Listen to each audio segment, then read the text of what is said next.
Thank you for supporting Island music on KISS.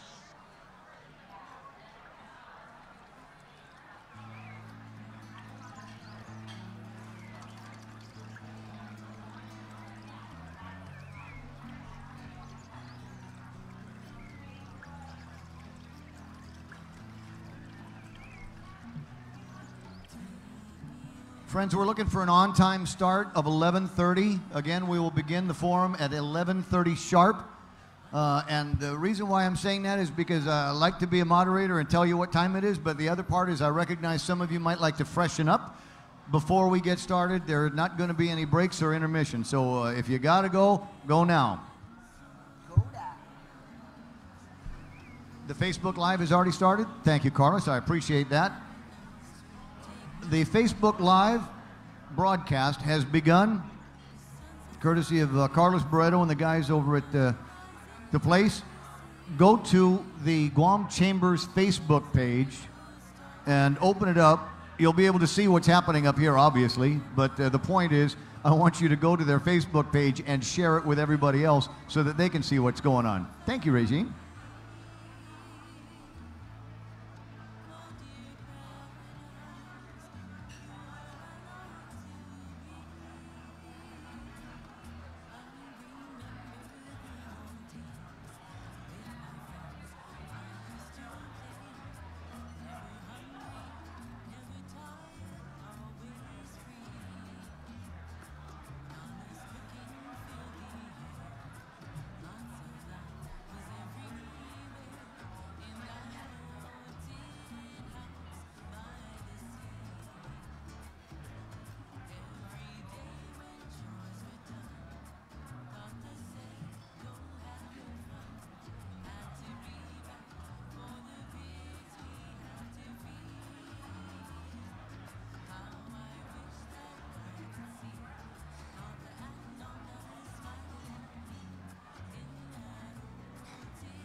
Take me home to the old tin house by the sea.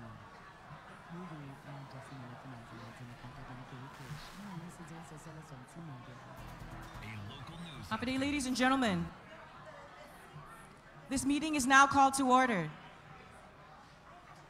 Happy day, ladies and gentlemen. This meeting is now called to order. Welcome to our general membership meeting. We are dispensing with our usual agenda to focus on today's special event, the Gubernatorial Forum. Thank you to our candidates for spending time with us today, and we look forward to hearing your thoughts on issues that are important to the business community. I would also like to recognize Mr. Alex Sablon from the Saipan Chamber of Commerce, who is present at today's meeting with a group of Pacific Century Fellows. Where are you guys here? Welcome to our membership meeting today. We do have some folks waiting to be seated, so if all of our members who have already checked in, if you wouldn't mind taking your seats, and we will open seats to folks who are waiting to come in. So without further ado, I'd like to introduce our moderator and welcome him to the stage, Mr. Ray Gibson.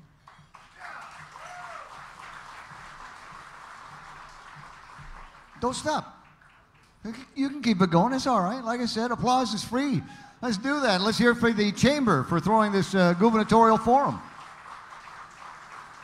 I'd like to welcome everybody once again to the Hilton Guam Resort and Spa, and I'd also like to welcome an international audience of viewers that are watching this on Facebook Live, being able to watch us exercise our democracy here on the Guam Chamber's Facebook Live page. I've shared it on my page, and if you have the opportunity to go to the Guam Chamber of Commerce's Facebook Live page and indicate it by sharing that this program is on and underway. It's an easy process, and anybody can do it on your phone, and if you can't figure out how to do it on your phone, find somebody young that is sitting next to you at the table, and they'll be able to sort it out for you. At this time, I'd like an opportunity and a little bit of a reminder. There's a lot to get to today, and I hate to be the guy that says keep your applause down, you know, when your candidate does that mic drop moment. But you know what? I'm not going to be that guy. If you want to have fun, if you want to make some noise, as long as you're not using noisemakers or foghorns or anything like that, you know, try to respect the decorum of the process here. But I think a little bit of applause is going to make today's event that much more exciting and that much more enjoyable, especially for the candidates. At this time, I'd like to introduce the candidates. I will bring them up in their sitting order, and then you'll have a chance to hear from them in their opening and closing statement order. Seat number 1, occupied by Senator Dennis Rodriguez.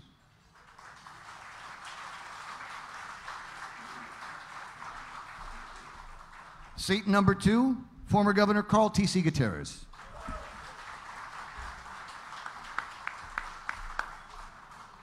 Seat number 3, Lieutenant Governor Ray Tenorio.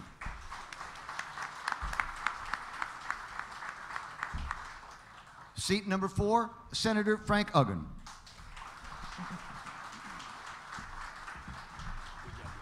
And seat number 5, former Senator, former President, Bank of Guam, Lou Leon Guerrero.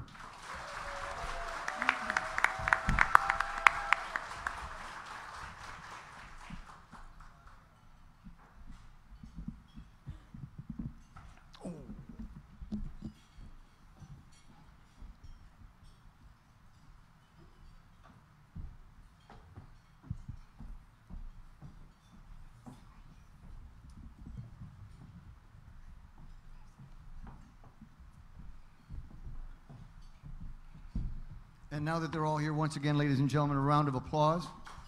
It's not easy running for governor. Not easy running for a lot of things, and they're asking for the highest job in the land here. At this time, we'll give them an opportunity to make their opening statements. They will have 3 minutes apiece for their opening statements. We will begin with Mr. Gutierrez. Thank you very much, Ray. Good morning, everyone. My name is Carl T.C. Gutierrez, and thank you for inviting me here today, conducting your interview on who's going to be the next governor come January.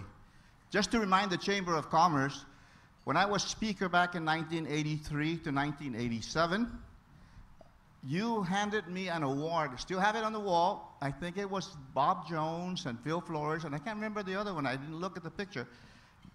That said that we were the most pro-business legislature in the history of Guam, and none has ever gotten any since. Fact is that I was a Democrat and that we passed the law. Frank Santos and I worked hard to pass the law to do away with the gross receipts tax for wholesale, providing now almost 2,000 jobs. And it's just going to escalate more. I've been governor for 8 years. I was speaker for 4 years, Ways and Means chairman for 6 years, in the legislature for 20 years, including that. I don't think, if you look up here, that you can't say that I'm the most equipped and ready to start working to extricate ourselves from this financial mess that we're facing right now. In 1995, we faced the same situation, only on a smaller scale. I was Ways and Means chairman, giving Governor Ada a budget of about $566 million. By the time I took office in January of 1995, it was down to $366 million. And so it was like a crashing situation because the Asian economic bubble burst, and we had the earthquake, we had many things going on. But I pulled in the business community, and this is where you're going to have to look at this very closely. I've been there, done that. People can give you all their precepts and concepts and different ideas of what they want to do. Well, I've done it. I did it in 1995. I pulled in the business community. Not only were they advising me, but I empowered them to make sure that we get the right laws in place, the right vision. We did Vision 2001. We built Pleasure Island there. We put $52 million in Tumon because that's what we needed right away to build up the economy. We went and enticed more airlines to come in immediately and build more hotels. It was the consolidation of the entire community, from the clergy to the educated, the business particularly. They were there working with me day in and day out, forging that mission forward. We had a short-term, mid-term, and long-term goal. And that's what we did to do it again in 2019. I'm going to call you guys in and empower you to figure out what the best laws are that will move this island forward for a sustainable economy, and that we must work together because it's a very dangerous situation. Thank you. Thank you, Mr. Gutierrez. Now with his opening statements, Mr. Uggan. Hafade, and thank you very much, and Dunklin and Jesus Masi, for this opportunity to be able to be before you this afternoon. You know, we're all here, and it's kind of difficult for me to ask all of you to look ahead and to think about the positive things that we can do and take our island community. Because we continue to hear day in and day out about many of the issues affecting our community, from the loss of accreditation at GMH to the possible loss of Medicare and Medicaid funding. Also, in addition to the impending $140 million budgetary shortfall for the upcoming fiscal year. Also, with the GRRP mediation, the courts recently instructed mediation that does not have the Office of the Attorney General representing taxpayers and the people of Guam. These are some of the issues that our community is faced with. But you know, we're all here, and we've shared a lot of our ideas over the course of using the media and over the course of the advertisements in the last several months.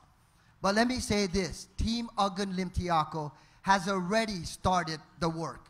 From fighting to repeal the elected officials' pay raise, fighting to repeal the liquid fuel tax increase, and also proposing to deappropriate money from the top so that it can go to getting one of our schools constructed.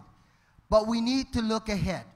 And in this particular case, Alicia and Uggan Limtiaco team will reach out to the business community, and we need your ideas and your expertise to help us to formulate a tax code that's appropriate for Guam. We need your partnership so that we can formulate a plan and take and strengthen this economy for our entire island community. And we also need your ideas and your voice to be able to ensure that we strengthen and not only improve our economy, but ensure that businesses operate successfully here on island. Team Uggan Limtiaco is committed to working with the business community and is committed to working with each and every one of you, because this is our island and we must make it better together. Thank you.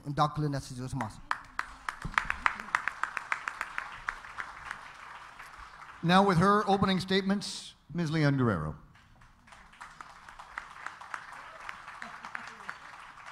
She's kicking me out. Thank you, Ray. Half a day, thank you for holding this important forum today. I want to introduce my running mate, Mr. Joshua Tenorio. Joshua? We appreciate the opportunity to provide you with our plans for what we want to do as governor and lieutenant governor. The government of Guam's financial house is collapsing daily and must be placed on a responsible foundation that begins with taking a hard look at government operations and changing its culture. As the only gubernatorial candidate who has run a long-term successful business, I know that we cannot repair our financial house if we do not take the steps to protect it. Here's what we plan to do. First, we do not support any tax increases until we first ensure vigorous enforcement and collection of all taxes. We will hire an in-house tax legal counsel to assist a new tax recovery unit dedicated to collecting taxes. We need to collect these taxes before individuals and small businesses are burdened with further taxes. 3 of my opponents have been in public office for the past 8 years, and we are in dire financial situation. Where have they been? Second, if you've ever been to GMH, you know that the nurses and doctors there are some of the hardest working people in Guam, committed to their jobs and saving lives. The suggestion of a receiver for GMH is a costly and easy but not permanent solution, and it's coming from someone who favors independence for Guam, which is a total contradiction. I have been a registered nurse for 45 years, and as a GMH board member, I worked with the Camacho Cruz administration to secure accreditation 8 years ago. We need strong leadership, sound management of collections and operations, and a stable source of funding. Third, we need to cut government spending. As a businesswoman and a banker, I know what it means for my business and my customers to struggle to make payroll. I know that lean times call for cutting expenses and tightening our belts. On day 1 of our administration, we will conduct a full assessment of public assets, liabilities, revenues, and operational expenses. Our leadership is not about career politicians.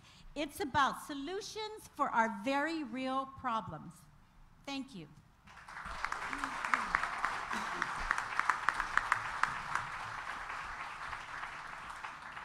Our next candidate is Mr. Rodriguez.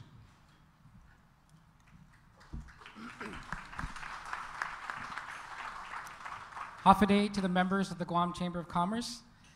This island, and many of you in this room, are sick and tired of the politically connected getting a leg up on everyone else, bastardizing the free market, and destroying the one thing that gives young entrepreneurs any hope of success, a level playing field. Seeking out corporate collusion is what creates corporate corruption. Seeking out best practices from one company in an industry is what led to the decision to spend $1 billion on the conversion of the power system from one form of fuel combustion to another, and not to solar panels.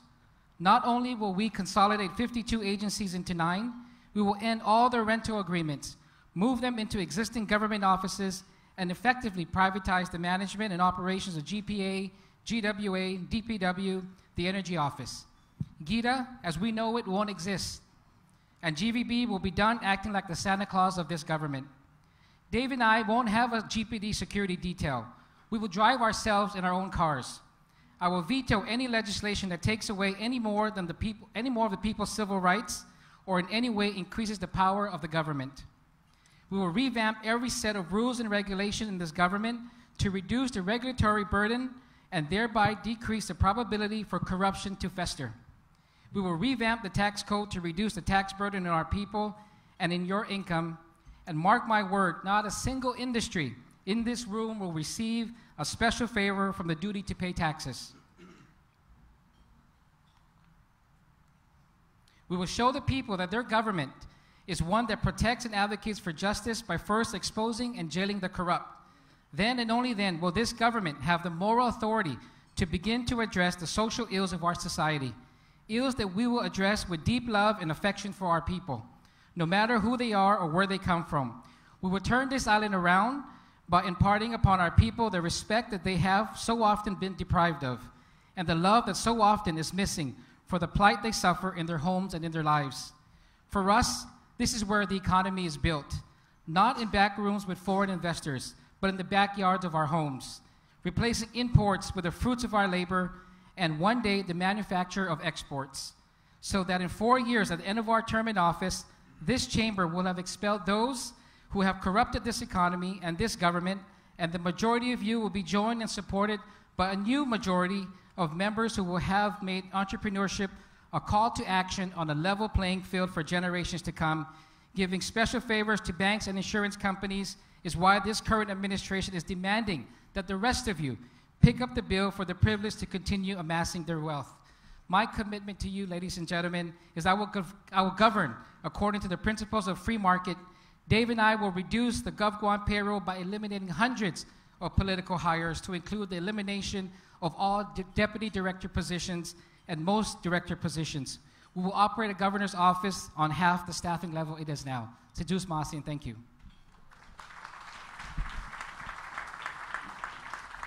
Now our final opening statement from Mr. Tenorio.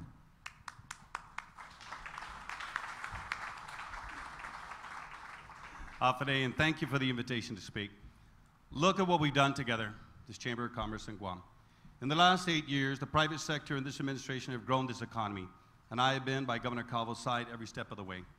New businesses and thousands of jobs are created, and we have been excited to watch your businesses grow. And this is just the beginning. Guam is now at the tipping point of unprecedented economic growth. GDP has increased by nearly $1 billion. Unemployment has fallen from about 13% to 4%. Household income has risen by about 18%. Tourism numbers are at historic heights. New businesses have opened and many existing businesses have expanded. And the military buildup that we've been waiting for so long is finally here. We'll invest billions of dollars and thousands of jobs into our economy. This is the result of the people like you in this room and a partner in AdLoop who understands the importance of commerce. You invested and took the risks. We worked to keep the government out of your way.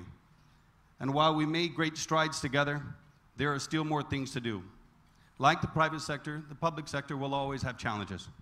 The question you must ask is, among all the people that you see here today, who do you trust to continue the progress that we made together? Because everyone up here has had a chance to address these issues. While others will talk about building a brighter economy, Governor Calvo and I, along with you, have done it. Others will promise to grow tourism, but together we have done that as well.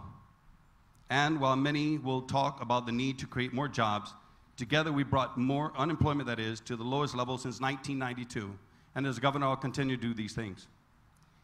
Many will make promises this election season and tell you what you want to hear. But Tony and I will not sell you a bill of goods. For example, there's been a debate on how to address the budget shortfall caused by federal tax cuts. Politicians are taking the politically convenient position that it's irresponsible to raise revenues due to the federal tax cuts. Leaders will tell you the hard truth. Not doing so would unwind 8 years of economic progress this business community has made. But don't take my word for it. Speaker B.J. Cruz said, if we don't replace some of the revenue we've lost, we will lose much more than money on October 1st. Chief Justice Merriman said not raising revenue would effectively eviscerate years of progress to the utter detriment to the people of Guam that we're accountable to. Former Public Auditor Doris Flores-Brooks said, not taking action will result in Guam falling off an economic cliff. Like good business managers, Tony and I will tell you the truth and provide the solutions and address the challenges, whether popular or unpopular. As you listen to the candidates, ask yourself, who has the experience, the track record, and a transformational vision to continue the progress? The answer is Tenorio Ada, because we have been here with you by your side, building this island. And one of the most important things the next governor can do is keep this economy growing. Jesus Masi, thank you. Well, you've heard the opening statements from all of our gubernatorial candidates. Now we'll begin with question number one, and we'll work it like this. Question number one at this time will be answered by Mr. Rodriguez, and question number two will be answered by Mr. Gutierrez, and that way everybody's got a shot at answering a question first. How much fun is that? Question number one. What steps would you take to implement the reduction in the size of government? More specifically, what are some of the areas that you believe can be reduced or eliminated from government control that will not have a bearing on the services the government provides? Thank you very much, Ray, for that question.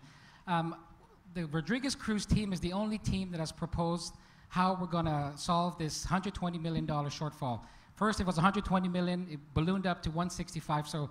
So whatever it is, we're prepared. We've offered $51 million in reductions in cuts. Those cuts come from eliminating deputy director positions, director positions, consolidating agencies from 52 agencies to 9 agencies. I've been on your show, Ray, and we talked about the $51 million that we want to be able to reduce, making government smaller, making it more efficient for you, the people of Guam. We've also proposed $70 million in how we're going to generate revenue without raising any of your taxes. Because, ladies and gentlemen, we can't say to our people, raise your taxes when the government is not doing its part. And I know it's not the easy thing to say. One of my opponents here say that politicians are going to tell you what is easy. But for me, I'm not a politician. I'm not going to tell you what is easy. It's not easy to stand up here and say we're going to cut jobs. We're going to reduce the size of government. But we need a healthy business community so that our people that we're going to transition from the government can come into the workforce within the private sector. Sidus Masi. Thank you, Mr. Rodriguez. Mr. Gutierrez, same question. What steps would you take to implement the reduction in the size of government? More specifically, what are some of the areas that you believe can be reduced or eliminated from government control that won't have a bearing on the services the government provides? We can't really lose the forest for the trees here. Situation is that there's a government is instituted for certain things. And I say to you that the most important thing in my priorities is the health care, public safety, and education. Everything else has to go in our own manner of prioritizing. There's a situation that you go into the Department of Education, for example, and suddenly you get away from the core responsibility of what Department of Education is supposed to be doing. Let's get back to the core responsibility of how to educate the children. And then let's go to the Guam Memorial Hospital. For example, that there's no business in this world can survive by giving away 30% of your services for free or your products for free. I am ready to not only bring in the Guam Memorial Hospital as a line agency. Forget about the Board of Trustees. Most of them are probably political appointees. Let's bring in and make them get the funding first. Fund Guam Memorial Hospital fully as a line agency. Fund the Customs and Quarantine, the Police Department. Get them up to optimum complement. That's what we need to do. And everything else, then we study what is it that we can do away with as we go down and run out of money. Let's put the money with the health, safety, education, and let's say what part of this government that's running this island, whether we need people to run around and be maintenance men or somewhere else that you can do without, or whether we can privatize. We got to take care of the core responsibilities of what government was instituted in the first place for. And then we study it. I just don't know what to do now because I don't know what's in there. There's finger pointing between the legislature and ADILU. Nobody knows where the finances are or what they are because everybody's blaming each other. I'm going to go in there and ascertain that first and see what's for real so that we can get down and really prioritize and fix this government up. Thank you, Mr. Gutierrez. Same question for Mr. Tenorio. What steps would you take to implement the reduction in the size of government, and more specifically, what are some of the areas you believe can be reduced or eliminated from government control that won't have a bearing on the services? Thank you very much. We've already done a lot of that. We have less employees working with the government than we had before. Most of those employees are actually getting paid higher compensation. We've grown the economy, we've also grown the private sector. As you all know, you've been part of this. Many of you already provide services to the government of Guam and products, and you appreciate that, and so do we. We have a public-private partnership in many respects. Look at the independent power producers, the Guam Power Authority. Look at the privatization of GTA. Can this be emulated in other areas? Absolutely. But it's got to be something that's done thoughtfully, intelligently, and carefully, because there's negative, sometimes consequences for unintended consequences if you don't think it out well. We've also reduced the operating budget of the government. We've looked at how to be able to improve efficiencies, including in procurement. But I have to look at like public-private partnership, but also government helping government. And the Guam Memorial Hospital worked with the Department of Corrections to make sure that we met the needs there. Because you look at the cost of privatizing the medical, dental, and behavioral health, as well as the nurses and doctors that are needed there, we work with the Guam Memorial Hospital. And as you know, many private providers also work with the GMH. But those individuals in working with the nurses and the doctors provide the services at the Department of Corrections. And Tony Lamrena is here, and of course his predecessor Joe San Augustine also saw the benefit of working together as a government. We need the private sector. Are there areas, for example, transportation, maintenance? We already do that. Are there other areas? We're more than happy to work with you. To the extent we need to make sure that we realize it really comes down to this. The people of Guam are going to do it, whether it's in the private sector or the public sector. You have to pay them well, you have to give them the resources, you have to give them the training, and make sure you hold them to the high expectation on standards, because it comes down to getting what you need. Government needs to deliver services. We need to make sure we finance that, because we need to pay our people, but we also may privatize to the extent possible, but practically done, intelligently done. So, Zeus Mossy, thank you very much. Frank, you've heard the question 3 times. Unless you want me to repeat it, go ahead and start. We're good. Thank you very much, Ramon. Excellent question. First of all, I mentioned a little earlier in my opening statement that Team Uganlim Tiako has already taken action on several of the initiatives. Well, one of that action was the initial introduction of Bill 247-34, which is the Government Priorities Act of 2018.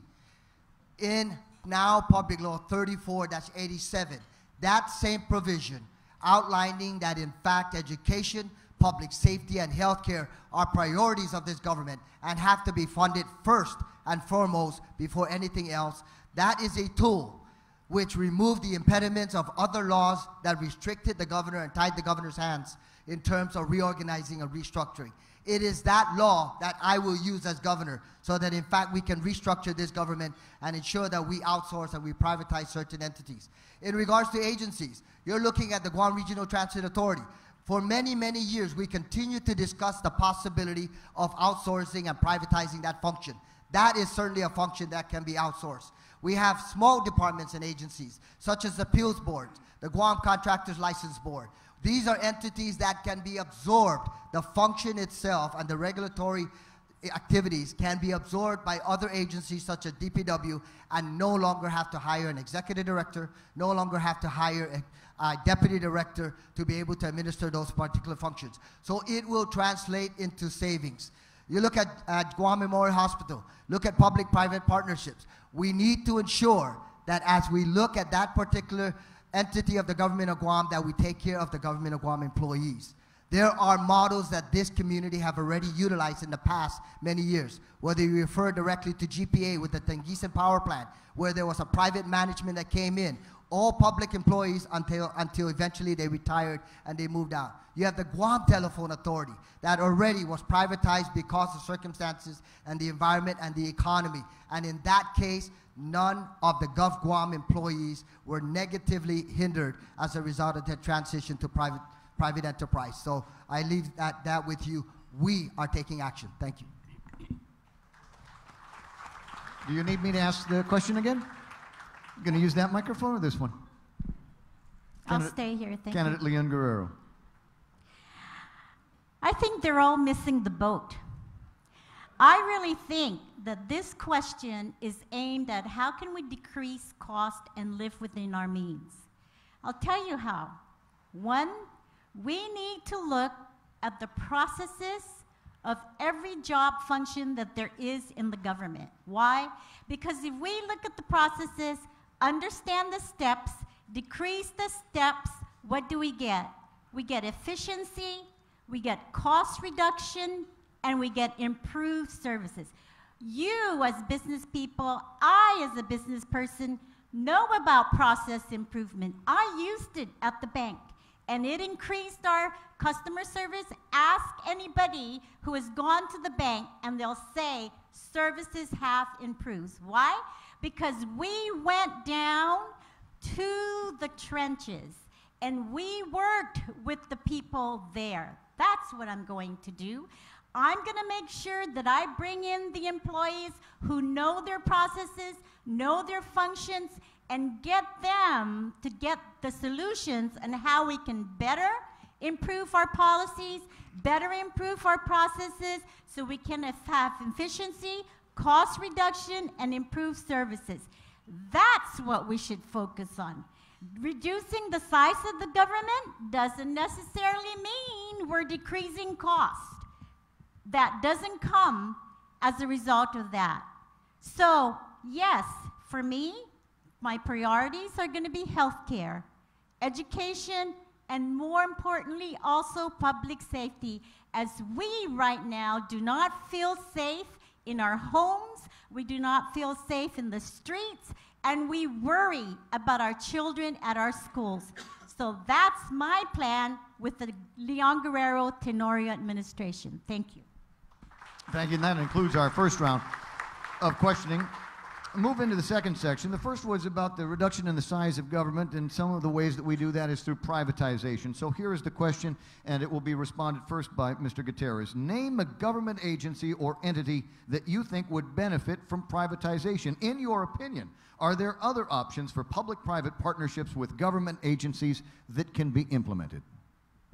Thank you, Ray. I believe I spoke with some people this morning about the possibility of emulating what I initiated back in 1998, and that's to privatize the Guam Telephone Authority. We initiated that, and look at where they're at right now. Not only are they thriving and giving the best business on this island, but what they're doing right now is that they've got a consortium, I believe, of 5 major companies of $50 million each to add more fiber optics going in and out of Guam. This worked. Now I'm looking at the Guam Power Authority as a possibility of looking at that as well. When you're talking about building $400 million power plant, and we haven't yet come to what and how we're going to do it, it's putting the people in jeopardy. So maybe that's an area that we can really explore. I know it's going to be problematic because the Navy is paying us 20% of the distribution lines, and I don't know how we're going to make money out of that. But we're going to explore that possibility. That's a big area. As far as mass transit is concerned, how about thinking about something like this? Maybe I'll take the millions of dollars that come in and hire as many Ubers as possible and taxi drivers and say your responsibility is to take care of some of the little streets. Go down to the south, and that's what you do. And I'll bet you it's going to be 50% cheaper than what we're doing with mass rapid transit. Not to say anything about Cottonburg. But it's the agency that may not be required. Think outside the box. Let's figure out if we can get 150 Ubers or taxi drivers from the different parts of the island, and their responsibility is pick up that Maria, take her down to do this, bring him back. I'll bet you it's cheaper. But we got to get ourselves together and see how we can do it.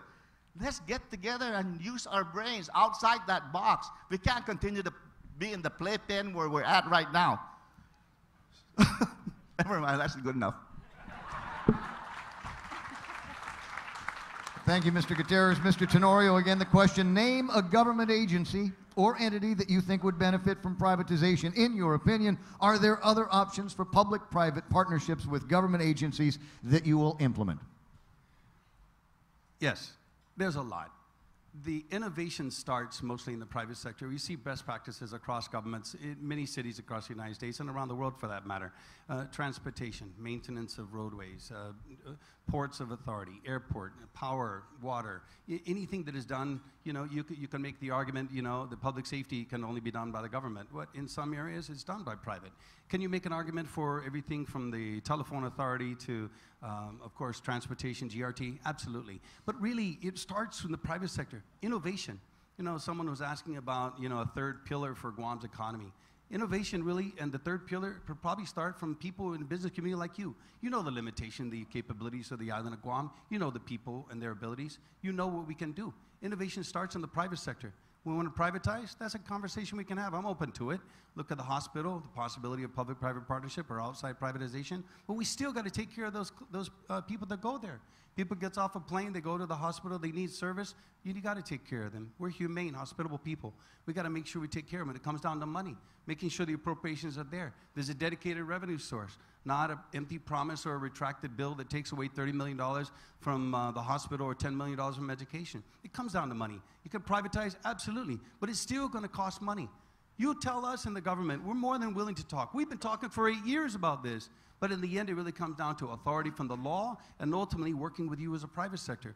We can do almost anything, but it really comes down to practicality. At the end of the day, the services need to be rendered. You need transportation, you need quality, you need healthcare, public safety, you need education, and we can provide it, and we have been, and we'll continue to do that under Tenorio administration. Jesus Masi, Maraming Salamat po. Thank you. Mr. Duggan, name a government agency or entity that you think would benefit from privatization. In your opinion, are there other options for public-private partnerships with government agencies that you'll implement? Thank you very much, Ramon. You know, it's an excellent question because the Agalim Tiaco commitment is to look at streamlining the services and the operational efficiencies of our government.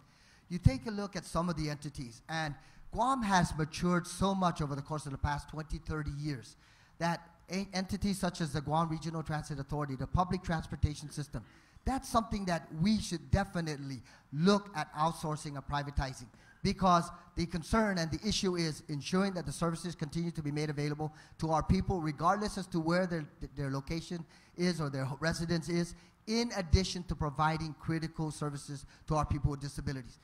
Also, Parks and Recreation.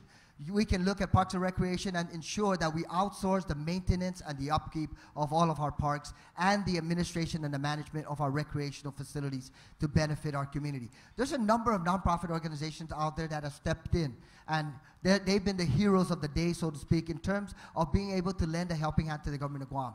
And we've seen them succeed in providing the services that they provide. There are other functions within the government of Guam that are also critical. We don't necessarily need to look at the entire agency. The processing of human resources activities, the training and development of our personnel in government. These are functions that are readily accessible and available to the private industry to be able to render support to our government of Guam employees so that that function and that service can otherwise be provided by the private sector. So there are different components within the government of Guam.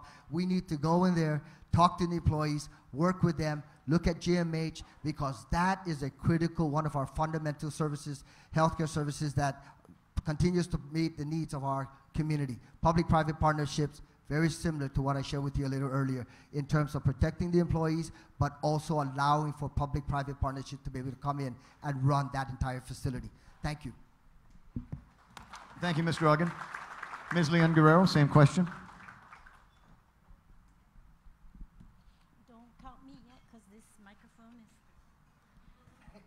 I need every second. Thank you, Ray. One of the things that I have been thinking a lot about is the hospital. And I have not only been thinking, but I've been talking to people who can provide the services. What I want to do with the hospital is this. I want to partner with very well-renowned hospital healthcare industries. The UCs in California, Stanford in California, these people are willing to come out and do some privatization and partnership.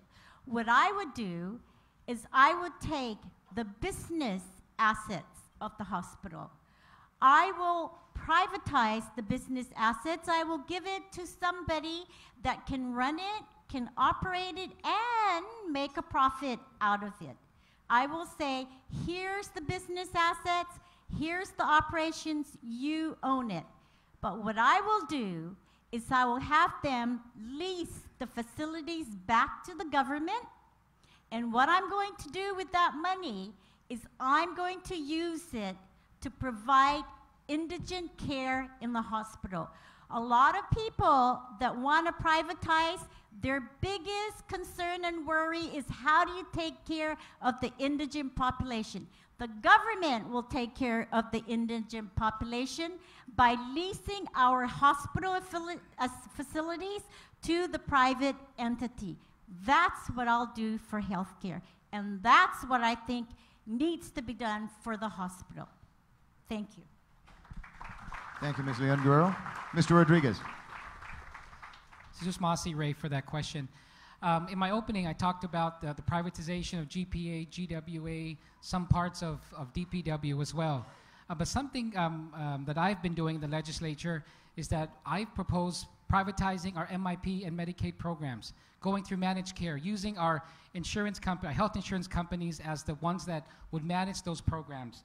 I introduced a bill to get our veteran cemetery privatized, the operations, the services to have it privatized, because we can get better service for the veterans in the cemetery. But something more closer to me is the Guam Memorial Hospital Authority. We don't need to talk to anybody else anymore. Jay Rojas, I think he was here earlier. I passed a law, which I didn't have to, that mandated the government to go out and do an RFI, request for information, similar to what Carl Peterson did with GTA, you know, with you and your group. You guys did a spectacular job in getting GTA to where it is today. That's what we have. We have it on the shelves of the government. Gita has those documents, that responses from big companies. We've talked to big hospitals in the mainland, big hospitals in Asia that say they're ready to come to Guam and work with our hospital and do a public-private partnership. Ladies and gentlemen, for the past 40 years, this is what we've been doing. We've been getting the government to run the hospital. We got good people at GMH, but the government has to stop being the one operating the hospital. We got to get the private sector in. The government has to be a partner to ensure our people have the access to quality care at the hospital, but we can't manage that hospital anymore. Thank you. Thank you, Mr. Rodriguez. Our next question will be answered first by Mr. Tenorio. Do you support the conversion of the business privilege tax to a sales tax? Note I said conversion. And if so, what would your timelines be to accomplish this goal? The business privilege tax bonds that are currently in the market, they become due in 2023. That would be the timeline that I think would work best. A conversion would make sense, and it helps a lot of the business community. As you understand, that sales tax versus the GRT is a major difference in the way you account for it, and it makes a difference in your profits, of course. The 2% has to be something long range, whatever the sales tax percentage that the legislature adopts. The legislature responsibility to make sure that whatever the code is something that is predictable. You have to understand that if we do last minute taxes or any regulatory changes, you all operate in contracts. Everything you deal with is 12, 16, 18, 24-hour months. You don't do things on spur of a moment. That's bad tax policy. It's hard to predict. It's hard to absorb. It's important that we have a conversation about this, working long term. And the other side is you have to have the political will. Ladies and gentlemen, we've offered many solutions to the legislature, working with Governor Eddie Calvo, and Tony Ada and I have spoken with many of the senators, but it really takes political will.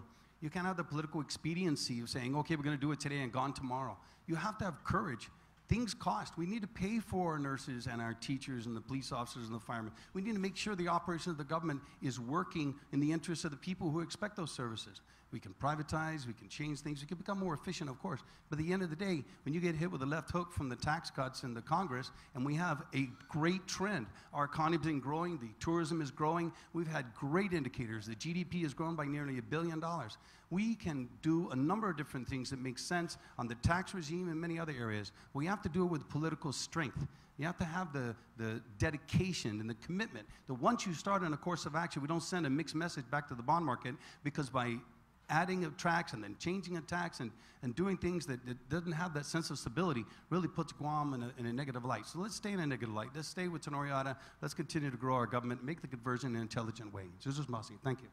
Thank you, Mr. Tenorio. Mr. Ruggan, do you support the conversion of the business privilege tax to a sales tax? And if so, what would your timelines be to accomplish the goal? Yes, I do support the conversion of the BPT tax over to a sales tax.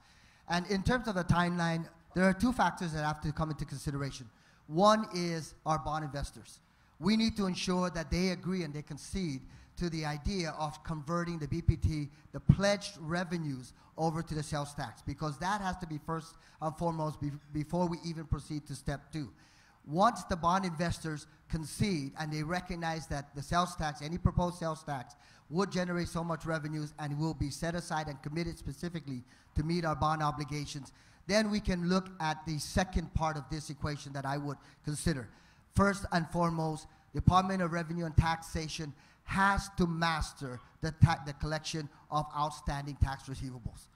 And how do we do that? We provide them with additional resources. We take employees from other sectors of this entire government of Guam, reassign them where we close their agencies or the functions of that particular agency, reassign them, cross-train them, put them into revenue tax so that they can serve as revenue agents. We need to ensure that any outstanding tax receivables is collected, and that has to be a tremendous focus, because even our bond investors are going to question whether, in fact, the government of Guam is doing its part in collecting tax receivables. And I say this with extra emphasis because after we get the concession of the bond investors, our loan investors, then we get the revenue tax to adequately or to appropriately collect in a timely manner all outstanding tax receivables, then we can transition into the BPT tax conversion to a sales tax at that time. Thank you. Thank you, Mr. Uggan. Ms. Leon Guerrero? You know, before I answer that question, Ray, I would have to first look at what are the advantages of having a gross receipts tax, a business privilege tax, and what are the advantages of having a sales tax? What are the disadvantages of both, from both? So to just say yes or no, I think is not doing justice to the question. I think we need to really understand what those mean. We have to have, before we change any of our tax policies, we have to understand what the consequences are if we do change.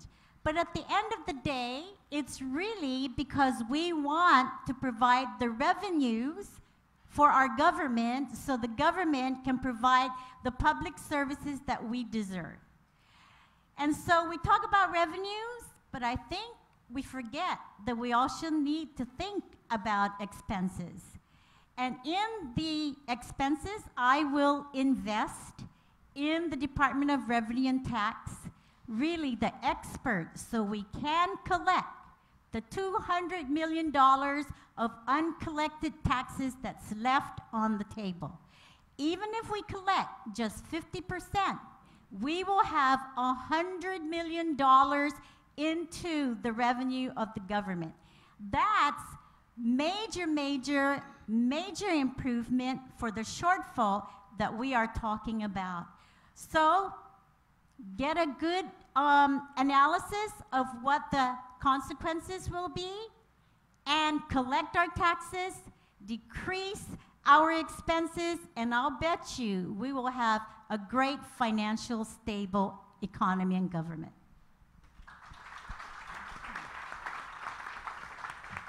Mr. Rodriguez. Sejus Masi. If it was my personal choice, I would say no. I don't support the conversion from GRT to sales tax. In that case, can you explain why not? Sure, of course. So there's two reasons why. First of all, is that cost of that loaf of bread of $5, if you convert into a sales tax, it's not going to change from being $5. What you're doing now is you're forcing that individual, that mother and father, to come up with a 2%, which is what, 20 cents, right? Is it 20 cents? I got a B+ in math, so yeah, it's 20 cents. It's 2% more you're going to ask that mom and dad to have with them when they come into the store, and so I don't support that. Number two, Guam has always been a duty-free port. For the tourism industry, we've always prided ourselves as a tax-free port. For our tourist destination, our stores down in Tumon, around the island, now to have that additional 4% or 2% tax, it's not going to be good. And so if it was up to me, I don't support it, but I'll listen to the experts. We'll talk to the community and see if there's that real desire to do it. But we got to do it in the right way. And so I know I said it's 20 cents. That's 20 cents on 4%, I believe. Thank you. Don't look at me. I got a D in math. That's why I'm in radio. Mr. Gutierrez. Yes, sir. You know, 30 years ago, when I was Speaker of the Legislature, maybe a little less, we were working on a conversion from gross receipts tax to a sales tax. The two things we wanted to get over is that we have to find out what the revenue neutrality will be to make sure that when we convert, we stay with the same funds that are coming in or close to it. And number two is the fact that we have found a situation on how we can hybrid this to make sure that the duty-free shoppers, for example, that compete off-island, we don't take away the competitive edge. So those are the things that we worked on. I've worked on it. I am not averse at this moment, but we have to have a willing legislature to be able to effectuate it. I mean, this question should go to the senators like Regine Bisco. Are you for the sales tax or gross receipts tax? They're the ones that has to get it through the legislature. Hopefully, I will get a good and willing legislature to sit down and see whether we can dust off that plan that I had back in 1983 to make a conversion from a business privilege tax, gross receipts tax, to a sales tax. And we even listed down some of the items that would be not taxable, like the medicines and stuff like that. But we had to really come to the point of what that revenue neutral number is going to be. We can't just change over and not sure what you're going to get in. So there's going to be a transition period. I am not averse to it, and I hope that the legislature that comes in, Gene, you're going to be reelected, so make sure you start thinking about this. It's going to be very important because people really want to see what they're paying for. What has transpired over the last several or a decade ago, people are not trustworthy. They're not trusting of what we're doing. So let them see what they're paying for instead and let the finger pointing stop. So I am not averse to doing that. Thank you, Mr. Gutierrez. There's things in my head, but for the sake of moving the program along, Mr. Uggan, assuring quality health care on island is vital for a healthy economy, and more importantly, important for our island residents. What would be your administration's plans and priorities in terms of improving the management and services of Guam Memorial Hospital? I'll ask the question once because I know that they've been giving a lot of love to GMH and have already talked about that, but we'll give you a couple of minutes to be more specific for GMH. Thank you very much, Ramon. Excellent question, and it's also the issue of the day, especially in light of the loss of accreditation and then the possible loss of Medicare and Medicaid funding with CMS come October of this year. First thing is, as a matter of fact, rather than just coming up with solutions when we take office in January, one of the comments that I've shared with the governor and encouraged him to consider is immediately transition the board, assign or select and appoint board members who are knowledgeable of management, supervisory, and policy making, so that in fact they can take a new look at GMH. Secondly, hiring a third-party expert that has a successful record of running public hospital facilities. That is very, very critical. And then third, writing to CMS and asking them, based on some of these initiatives and these actions, to extend the timelines in terms of the CMS certification question. But what would I do with regards to GMH?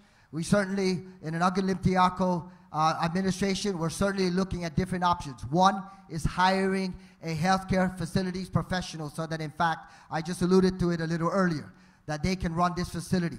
Second is to explore public-private partnerships with GMH. Thirdly is taking a look at some of the processes that are in place, payment reform, updating and upgrading some of the policies and standards as they deal with financial conflict of interest that can provide for additional transparency, and also looking at healthcare information technology so that in fact the information that is needed at GMH can be provided not only to the front office but also particularly to some of the financiers at the Guam legislature in terms of asking for additional resources. Those are the initiatives that we would implement in terms of addressing some of the concerns over at Guam Memorial Hospital. Thank you. Thank you, Mr. Uggan. Ms. Leon Guerrero. To assure quality health care just doesn't necessarily mean work out the hospital. You have to remember that healthcare is a continuum of services. One thing we are forgetting that people aren't talking about is preventive care. Public health and social services is the gatekeeper of quality of health care here in Guam. So I will give a lot of resources over to public health and social services. We have a high incidence of suicide rates. We have a high incidence of child abuse. And then also give resources to mental health. But concerning the hospital, I will not ask for a receiver. I have asked the governor to declare right now immediately a state of emergency. And what that does, it allows the governor to move resources from everywhere to help with the correction action plan that the hospital has already set forth. They can use UOG. UOG just got accredited. They know about accreditation. GCC just got accredited. They know about accreditation. Get those resources over to the hospital so the hospital can then continue on monitoring and doing their corrective action plan. There are people that are smart. We have talented people on Guam. We have doctors, nurses, radiologists, pharmacists that are smart people. We know what the problems are. We know what to do. It's just a matter of having the confidence, the willpower to get going and do it. And the Leon Guerrero Tenorio has that. Thank you, Ms. LG. Mr. Rodriguez. Ray. About almost 2 years now, I authored a law that would expand health insurance access for our people. Ladies and gentlemen, what we're doing with the hospital, what we've been doing for the past 40 years, it's the same thing. And all I've been hearing from the proposals being put forward is the same thing. It's just like that Greek myth of Sisyphus, where he rolls that big boulder up the mountain, only to find itself rolling back down over and over again. That's what we've been doing. Ladies and gentlemen, look at what the problem is of the hospital, is that there is a big, significant amount of individuals that go there without an ability to pay. So what do? We get them insurance, get them a payer. You know, and so I've authored a law. I've worked with the insurance companies. I know they're not too happy with the formula on how we're going to fund it, but that would now task our government to get to use Medicaid funds, together with local funds and what you already pay for your employees for their health insurance, so that we can expand health insurance access to about 16,000 more of our people. That's how you're going to get people, that's how you're going to really address the needs of GMH. We can't just keep on dumping more money into GMH, ladies and gentlemen. Get our community healthier, get them access to go to our primary care doctor so that they don't wait for their cold to turn into pneumonia or something worse. That's what's happening, is that people don't have a way to go to public health because it's full. They can't go to a private clinic because if you ever call a clinic to say you want to be seen by a doctor today or tomorrow and they ask you what insurance you have, you tell them MIP or Medicaid, they'll tell you they're closed for that. So we got to get our people insured, get them healthier. That's how we're going to address the needs of the hospital. A few years ago, my family and I started this nonprofit organization to get free medical services to our people. That's how we're going to start it, ladies and gentlemen. Get our people healthy. The hospital does not need to be that big hospital that we've been so used to. We need to get primary care services to our people. That's how we're going to indirectly help our hospital. Thank you, Mr. Rodriguez. Mr. Gutierrez. Could you repeat that question, please? I got lost here for a while.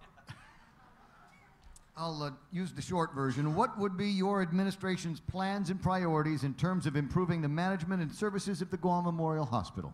Okay, first of all, just so that we understand, I was governor for 8 years, and I don't need to declare an emergency at the hospital to be able to move resources over there, except $250,000 every month if necessary.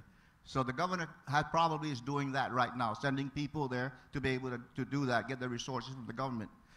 When I was governor, I needed to convince the federal government that we are doing a heck of a lot for the federal government, unfunded mandates that was pronounced in the Organic Act of Guam, that the governor of Guam shall maintain the health care of the people of Guam, and no one can be turned away from the Guam Memorial Hospital.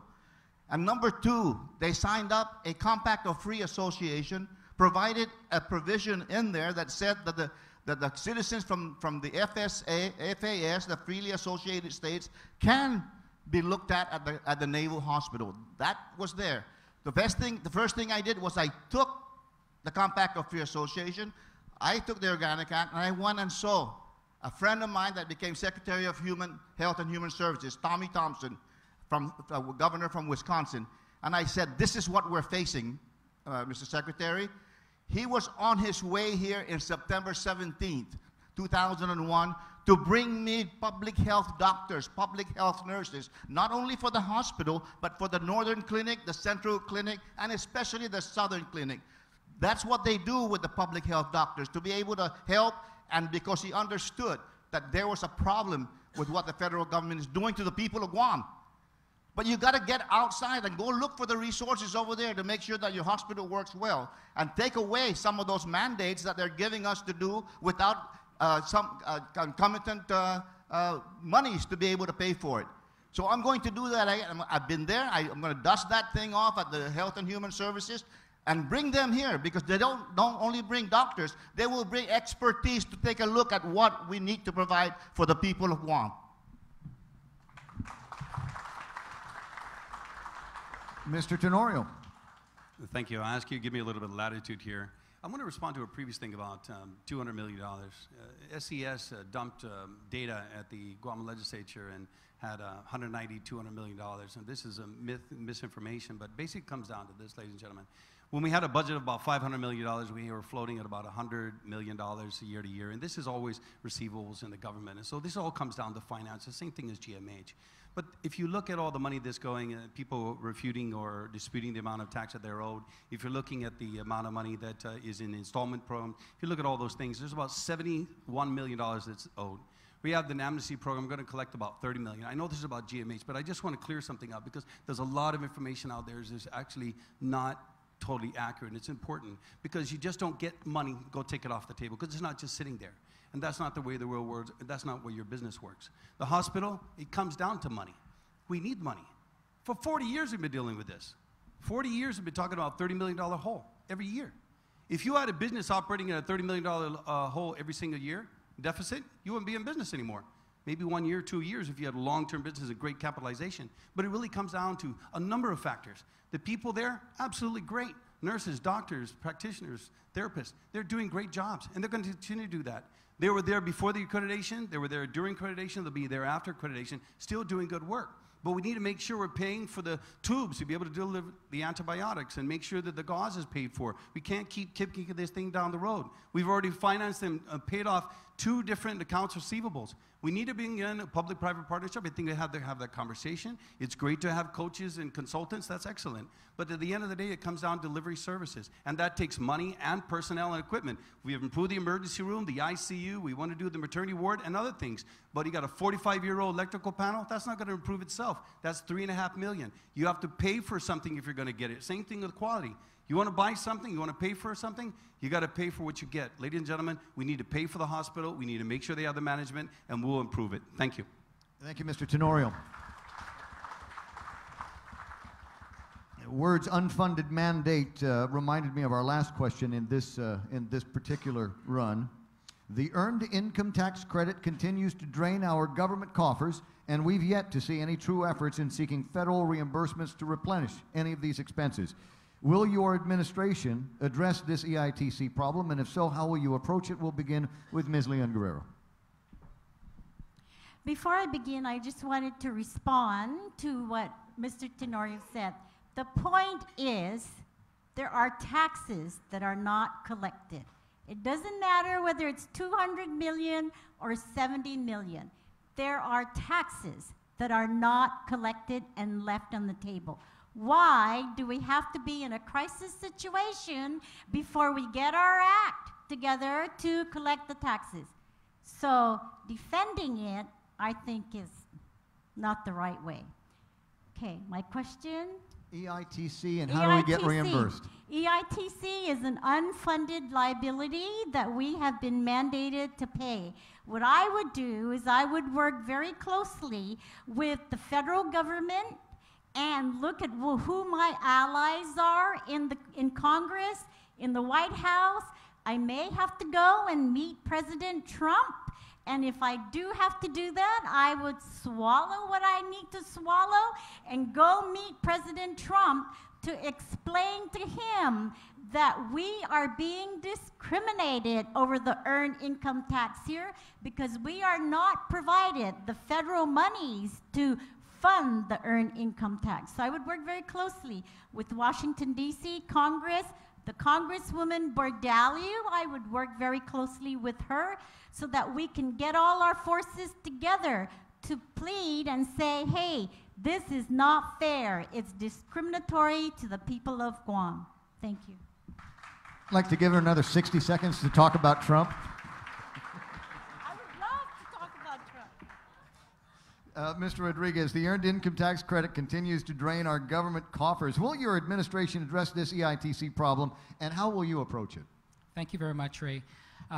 You know, the earned income tax credit is complicated. I mean, number one, it's an unfunded mandate. Number two, though, we have to remember who are we paying this earned income tax credit to? It's the struggling families out there. And so the discussion needs to be had. I know the discussion's already being talked about delinking, about what kind of tax code are we going to have moving forward. And these are discussions that will take place during that time. However, we can't forget what type of benefits these are giving to these to our families on Guam that are using what they're getting for an earned income tax credit to help them, to carry them through. And so this is something that our administration will, of course, continue to pay. Although it's unfunded, we must continue to pay for it. But we must work towards addressing this issue through a new tax code if we're going to delink, or how we're going to move forward with it. Thank you, Ray. Thank you, Mr. Rodriguez. Mr. Gutierrez. Yes, thank you very much. When I was governor, 1995 to 2003, I came upon the issue of paying the earned income tax credit. I brought in Mr. David Coyne from the AG's office, put him there with Joey Duenas, the Director of Revenue and Taxation. I said, we can't afford to pay this. We cannot. It's an unfunded mandate, but the federal government is not going to give us any money, especially from the SSI funds. So I said, how do we do this? We sat there, and here's how we thought outside the box. We got out of the playpen, and here's what we did. We took the forms from the IRS and removed the EITC line. So when you file your taxes and revenue tax, it's not there. We never paid it for that period of time. But then somebody, after I left office, decided that he was going to get EITC through the governor's office as a special favor. And that opened Pandora's box. That was $18 million when I was there. Now I think it's $68 to $70 million that's draining our coffers. That's not being returned. So this is what you need to do, is to figure out how to get back to Washington. But I did that, right? I brought Clinton here. Some of you didn't like him, but I brought him. If I bring Trump here, you might not like that too. But I'm going to do it because that's the main fisherman over there. He's got the resources in his back pocket. And that's where I need to go fishing and bring those resources back to Guam. Most of us are still fishing in our swimming pools here, you know, and it's not going to work. I'm going to go there again and do the best that I can do in networking, not only in the Senate and the House, but also in the White House. I don't know why I may have the knack to do that. I just do. Because when I go there, I just don't go like this. I bring something to the table. I did that when it was President Clinton's time with Al Gore. I didn't go there to ask for things. I went in there and I said, what can I do to help you guys get reelected? And when Guam came through and raised almost $1 million for them, I got the key to the White House for the people of Guam. And that showed when the typhoons and the disasters came here to Guam. Networking is the key. You got to be able to do it right. Thank you, Mr. Gutierrez. Mr. Tenorio. Well, if you want to work on networking, you got a Republican Congress, a Republican Senate, of course, a House of Representatives, you got a Republican President, you need a Republican governor. Vote for Tenorio Ada. We'll get your EITC. I'll tell you, we've been working on this for a long time, a lot of different people. We're talking well over $60 million, just short of 70. You're talking about a lot of money. We will continue to work with our congressional delegate, our congressional office, the office of the governor. We'll work with our different stakeholders, work with the people that have the subject matter expertise, and try to find if there's a way, you know, people have been talking about whether we need a consultant or a lobbyist or whatever the issue is. You need to have people who have got deep inroads over there to be able to pull and extract those relationships and make them work for us. You know, ladies and gentlemen, we have to think about the big picture. And, you know, there is a bigger pool of money. Clearly, Guam, relatively small population, we can't continue to absorb that. We need to work with the Congress. This is not an issue that just the administration does, but it has to be done in law. And it has to have long-term implications, because if we look at the continuing growth of the number of individuals in our community that are relying on EITC, it's actually an alarming one. One of the things we want to do is invest in our population, make sure we give them the training and education so they get the skills, they get the job, they get the higher paying salaries, and don't have to resort to crime or to drug use or criminality, because it really comes down to making sure we raise that middle income, raise the individuals in our community who are not relying on earned income tax credit. Let's approach this from the front end rather than the back end. I'd rather look at how we can increase the funding from the Congress, of course, that's important, but we have to look at our own population, how more and more from year to year we continue to grow the number of individuals who are relying on the social program. So I want to be more inspirational. I want to try to make sure we have a process and a long-term plan to be able to build that middle class and the capabilities of our people, rather than how do we go get money to pay EITC from the Congress. Let's improve our capabilities of our people first. Jesus Masi, thank you very much. Thank you, Mr. Tenorio. Mr. Uggan. Thank you very much, Ramon. I think it's been mentioned several times that this is an unfunded mandate, and we have to make sure we take the initiative to be able to communicate with not only the federal officials, but also representatives in Congress and the U.S. Senate. But, you know, there are other territories that may be undergoing similar circumstances. One of the things we need to do is we need to establish our network relationship with them and ensure that as territories and as Commonwealth, that we are able to hold hands and take this message and approach Congress and approach the federal agencies so that, in fact, we can get reimbursement. And the reimbursement is not because it's something that the government of Guam wants to forego. It's because it's a necessary tool that has been supporting many of the families and the individuals out there in our community. If, in fact, it's an unfunded mandate, we need to get it funded and financed by the federal government so that we can allocate $55, $60 million a year towards other requirements in terms of improving the quality of life of our people here. Thank you. Thank you, Mr. Uggan. Let's start another course of questions. These will try to get a little bit more into the business mind and the business nitty-gritty. I'll start with Mr. Rodriguez. How will your administration entice new industries to come to Guam? Sejus Masire, one of the, of course, we have to recognize tourism and military as a very important economic driver for our community. But one of our platform planks is self-sustainability. Getting agriculture as a center of our drive to increase economic activity. We bring in our produce, most of everything we eat from off-island, from farms in Mexico, farms in California, Asian countries. Ladies and gentlemen, go back to basics. I talked to my wife's grandfather, who was a farmer. Greg is my father-in-law, but her grandfather, Fred Kitagua, he's known as Carabao. He used to run a farm down up in Jigo. Go back to basic. My mother-in-law talks about how her and her siblings would be farming, selling it to the grocery stores. That's how they sustained their living. That's how Guam was running. That's how they were eating fresh food, eating healthy. We got to get back and get agriculture back into our economic driver, ladies and gentlemen.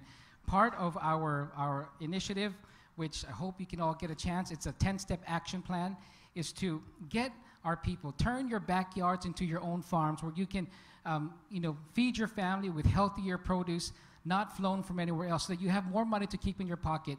Leave the money here. That's how we're going to grow our economy. Another is tourism. Pleasure Island has done a great job.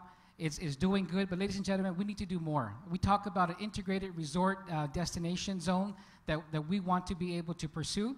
I hope I have more than 30 seconds, but go to our website, weloveguam.com. We have exciting opportunities to really bring up new, exciting ideas to stir our economy and drive our island to where it'll be prosperous again. Sejus Masi.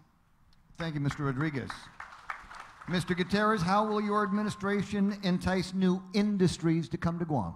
You know, since we're replete of fiber optics going in and out of Guam, and President Trump passing his tax law that reduced corporate tax from 35% to 21%, so that he can entice those corporations that are warehousing their monies outside of the United States. There's a possibility that I've been looking at it right now. Guam is the only jurisdiction in the entire United States, not in one state, that can rebate federal taxes because of this. They got caught sleeping at the switch back in 1968. I'm not sure if you know that in the Organic Act those days, that if the legislature and the governor pass a law, the Congress of the United States has 1 year to veto it. Well, they were sleeping, and it went through. They tried to take us to court. They lost in the Ninth Circuit Court. So we have that as a tool. I'm going to invite those corporations that have their monies all over the world and bring them in for maybe an additional tax holiday or a tax qualifying certificate to bring their monies here. So all you bankers out there, even you, Lou, could be able to avail yourselves with the billions of dollars that can be warehoused here with another % or 2 as a way to be able to, not penny ante, bringing in agricultural produce and stuff. That's not going to help us. We need the money without many people. And if they can do that, maybe more banks will come in. Maybe the Rigo-Neo Act will get amended so we can allow every bank there to compete with the Bank of Guam. Because protectionist legislation did not work for you bankers out there besides Bank of Guam. I can boast about, oh, I went from 500 million assets to 2 billion assets. Because you have protectionism. You can't even get an ATM machine at Micronesia Mall for First Hawaiian or Bank of Hawaii because they're counted as branches. That's not right. We're going to get the field in a level playing field. Mr. Tenorio, what will your administration do to entice new industries to come to Guam? There's a lot of things we can do, but I have to say, go back to my original response earlier about innovation and the third economic pillar for the economy. Innovation really starts in the private sector, and we'd love to incentivize it, make it easier, introduce qualifying certificates, any other different tax breaks, tax credits that we can give you in the business industry. But you know best what Guam is about. You know we're outside the shipping lanes. You know the cost of labor versus our competitors in Asia. You know whether we can do manufacturing or other things in the industry. We're more than happy to do that. But we've done a lot of things locally. You know, the number of businesses that are coming to Guam is amazing. The restaurants. Look at the entrepreneurial spirit. The number of clothing lines and the people that are opening up restaurants on their own. We've had a lot of local, I mean, look at Derek Munyakanata, man, a great guy who opened his business, started on a private business and did a auto dealership. We have a lot of entrepreneurs who are making their way in life. They're starting off, but many who have actually, you know, done exceptionally well. Yeah, can we bring in Taiwan, Korean, Japanese, and other industries? For example, you can do the LED lightings and build a warehouse and grow aquaculture. Absolutely, sure you can.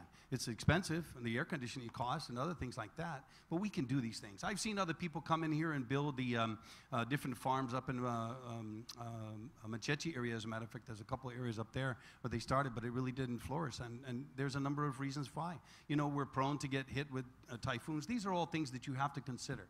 But the reality is we can bring in those industries. But I'd like to see the private sector step up and say, look, what would you like to see? Because we're here to support you. The government is to get out of your way and to be able to adopt regulations and make it easier for you to make money. We can do entrepreneurship. We can look at third pillars. We can look at other industries. But you have to look at the realities that we're facing. Can we make more money? Sure. Can we make more business? Sure.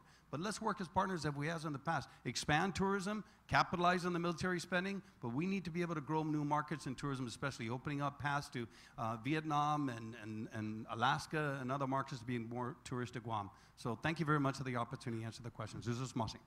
Thank you, Mr. Tenorio. Mr. Uggan. Thank you very much, Ramon. You know, anytime that some of you who have invested in Guam just recently over the course of the last several years, one of the options that or items that you consider is you look at the business climate. Is this something that, in fact, my business will be able to prosper and benefit as a result of establishing our business enterprise here? In addition to that, you look at the entire environment. You look at how the government, is the government business friendly? How is the government operating in terms of expending its resources and taxing its community?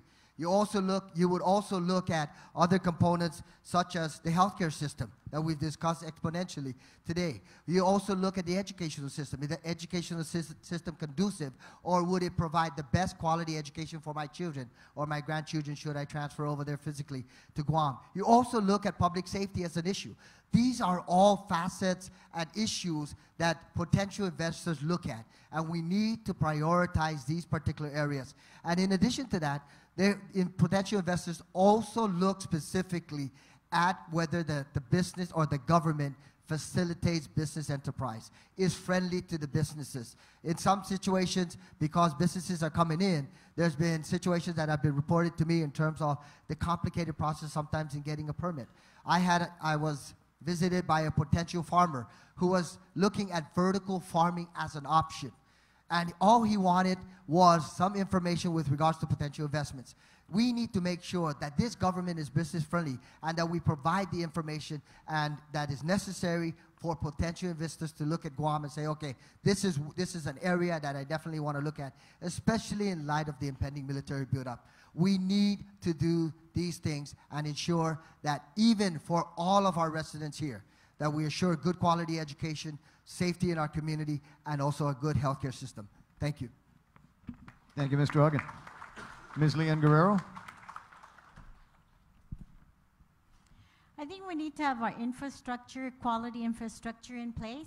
I think we also need to have an educated workforce in place so that the employees and the employers can have an educated labor force to expand their businesses. And I also believe that we could use what President Trump, my favorite guy, has just put in the Tax Reform Act, which is opportunity zones. Opportunity zones allows corporations to take their capital gains and put it in a trust. And when they invest in areas that are considered underserved by the various state or government, and territories are part of that, which we have been designated. We have 25 opportunity zones in Guam that can be used to be developed, and it's a tax kind of credit for these corporations that have capital gains. And what happens is they put it in a trust, and if they go to these underserved areas and develop these underserved areas, they get decreased in their taxes. If they've invested for more than 10 years, their capital gains are totally exempted. So we have to use these opportunity zones to provide that development for our people of Guam. We can also use and look within ourselves what we have that we can make into an industry. Telecommunications is one.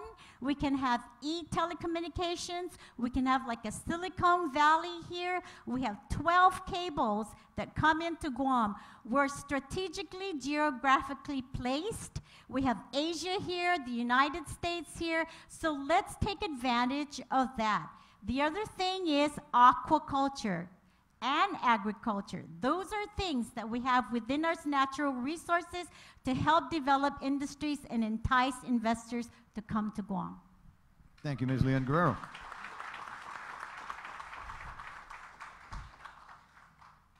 Next round of questioning, we'll begin with Mr. Gutierrez. What actions will you implement to support the Marine relocation to Guam?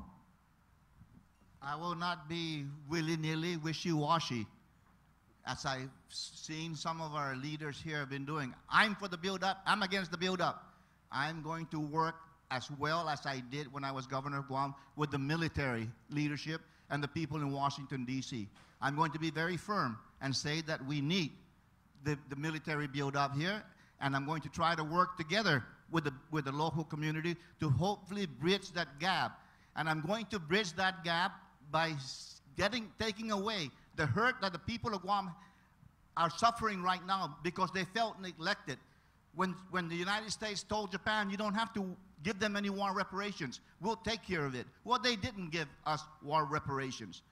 And then they passed, all we wanted to be is recognized that we deserve war reparations. They did that with the Loyalty Act that Congress passed, but didn't go far enough.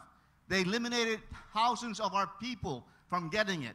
And so I'm saying that since they are telling us to use our own funds, Section 30, anything above 68 million, I think you can take that. That's probably going to be 10 million a year. That group in Washington is going to be paying as money comes in. I'm taking that $10 million and I'm leveraging it. I'm going to leverage it and pay everyone that's on that list since 35 years ago from Chilang Bomba, the names up on the top of the hill, and the ones stored at the Department of Interior and at the University of Guam. Once you take away that hurt, maybe they can start feeling better that we should live in peace here and bring in enough jobs for our people. That's a permanent group jobs that are going to be coming in with the build-up. So we need to be able to have the governor of Guam stand up and say, yes, we're for the build-up. Yes, military. I don't see the military interacting as they were interacting when I was governor of Guam. When I ask something from the admiral, like, can you pay half of what I need to do to fix up your sewer line? He jumps in and we help each other. Thank you.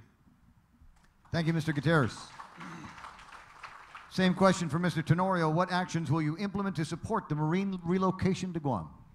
Thank you. I support the buildup, and I have to tell you, I've had a different experience from the previous speaker, but I've had a really good working relationship with everybody from the Marine Corps, from the Congress, from our federal partners, and all the different three-letter agencies. We've just really had a good working relationship with public safety and all the other agencies.